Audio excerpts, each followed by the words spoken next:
Hörmətli izləyicilərimiz, biz bu günləri yenə də Azərbaycanımızın ən gözəl şəhərlərindən biri olan Bərdə rayonunun Çövər kəndində Afaq müəllimin qonağıyıq. Mənim adı, soyadınız? Əliyeva Afaq. Nə vaxt anadan olmuşsunuz və hardan olmuşsunuz? 1956-cı il Mirzəxan kəndində anadan olmuşam. Bərdə rayonunun Mirzəxan kəndində. Neçənci ildə təhsilə başlamışsınız? Təhsilə Orta məktəbdən sonra universitetə.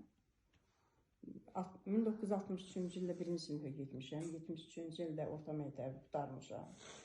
Öz məktəbimizdə oxumuşam, amma orta təhsilimi Bərdə rayonu 3 saylı orta məktəbdə almışam. Sonra bir müddət əmək fəaliyyəti ilə məşğul olandan sonra Gəncə Dövlət Universitetinə qəbul olmuşam, Riyaziyyat fakültəsinə. Oranı bitirdikdən sonra da pedaqoji fəaliyyətinə məşğul olmuşam. Ömrümün axırına qədər də üzr istəyirəm. Yəni təqaüdə çıxana qədər də həmin məktəbdə işləmişəm. 25 il qədər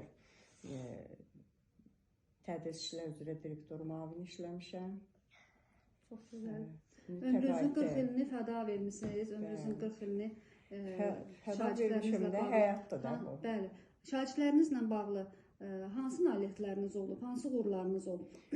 Şagirdlərlə bağlı uğurlarım olubdur ki, hər il mənim dərs dediyim uşaqlardan ali məktəblərə qəbul olanlar olubdur.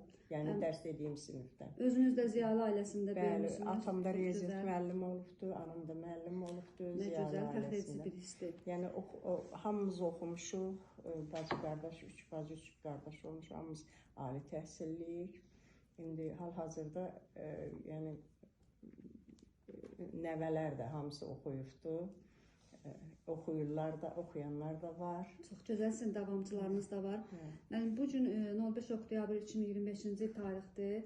Bugünkü gündə Azərbaycanda olan bütün müəllimləri, o cümlədən də sizi Çağdaş Təhsil Mətbuatı adından təbrik edirik. Sizə uzun ömür, can sağlığı arzu edirik. Çox sağ olun.